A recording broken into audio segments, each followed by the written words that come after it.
Share on Pinterest. Life can have ups and downs. How can you tell if it's normal, or something more? It can feel nice to get into a groove. Once you're accustomed to doing something one way, it can be really helpful, like the route you take home, or the way you cook a certain meal. Those routines can help our lives run more efficiently without using up all our precious mental resources. However, just as these routines can do us a favor in certain areas of our lives, there are times when they can get stale, too, getting us stuck in a bit of a rut. Once you're there, it can be difficult to get out of the habits that are no longer serving you, let alone notice them.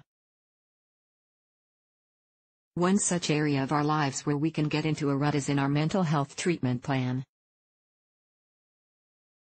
We can get into the habit of taking the same medicine, using the same strategies, and dealing with the same old symptoms year in and year out.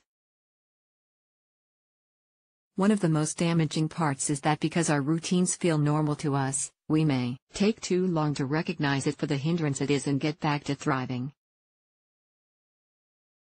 If you've been doing the same things to manage your mental health for a long time, it's important for you to know when it's time for you to refresh your mental health treatment plan. Noticing something is up can be tricky, though. So let's talk about some of the signs to look for. 1.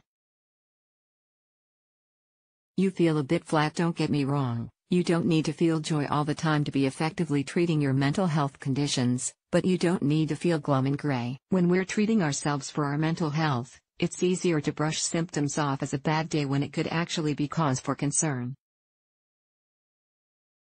Be mindful of how long your bad moods are lasting, and your energy levels, too. Knowing these will help you know when it's time to reach out for help. 2. Your symptoms are still there. No treatment plan is perfect, but it shouldn't be kept in play if it's ineffective. If you've been working on the same treatment plan for 90 days or longer and your symptoms are still there or not drastically reduced, it's time to take another look. This doesn't mean that your symptoms have to be completely gone all the time. Just know that it's important to keep a watchful eye for worsening or persistent symptoms. 3. You're not sleeping. One sleepless night does not an issue make. Not sleeping over the course of weeks? You need to talk to your therapist or your doctor, or better yet both. Not sleeping can be a sign that something more serious is going on, for example, a manic episode for someone with bipolar disorder, or insomnia due to anxiety or depression, and sleep deprivation is likely to worsen existing symptoms. For that reason, it's really important not to sweep this under the rug. We're often too quick to brush off a few sleepless nights as par for the course because we have a mental illness. But sleep is often the canary in the coal mine. Lack of sleep could be your body trying to tell you that something is amiss. Don't miss the warning signs. 4. You're eating very little or inconsistently. This is another big one. If you're not really eating, there could be something more going on. Is it worsening anxiety or depression? Could it be the side effects of the medication you're taking? Or could there be something else to explain your lack of appetite, like an eating disorder? This is another symptom that we're quick to brush off. But if you ignore it, lack of eating could develop into other problems. Not eating could cause unwanted weight loss, bad fatigue, and a worsening of the depression symptoms you're already working so hard to fight. If you notice a serious decrease in your appetite, don't take that sign lightly. Talk to your doctor and see what their opinion is about the next steps to take. 5.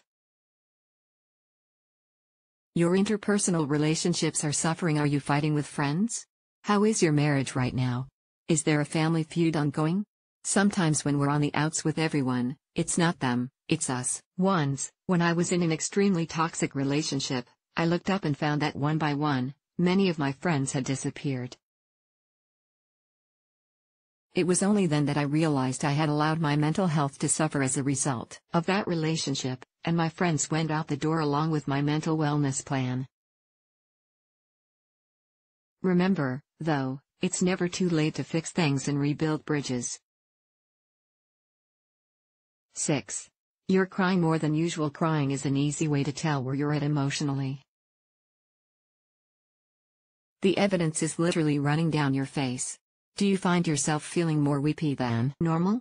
Are things touching your heart, or are you crying from anger or sadness? Crying can be cleansing for the soul, but when you find that you're crying more than normal, you may need to look at how you're managing that. When I went through a bad breakup, I took a very long time to process it. As I was working my way through those emotions, I found myself crying constantly. I couldn't make it through more than an hour without crying. I needed to get some help, and I needed it fast. There's no shame in reaching out for extra support when circumstances change and our mental health regimen is no longer holding up. 7. Something just feels off. Everyone is different, and the signs of worsening mental illness aren't the same for us all. This is when it becomes really important for you to know yourself. What signs do you look out for to know that you aren't feeling your best? Are you sleeping all day? Are you eating too much rather than not enough? Do you feel numb and unable to feel emotion versus crying? All of these can be indicators that it's time to sit down with your doc and talk about trying something different. Don't suffer for weeks or months when help is available to you. Medications and routines can be adjusted, schedules flipped around. Our mental health is too important for us to put it on the back burner. Don't forget, in the business of everyday life, what matters most is your mental health and well-being. Check in with yourself and be proactive when you notice something is amiss. Your brain will thank you later. Renee Brooks has been a typical person living with ADHD for as long as she can remember. She loses keys, books, essays, her homework, and her glasses. She started her blog, Black Girl, Lost Keys, to share her experiences as someone living with ADHD and depression.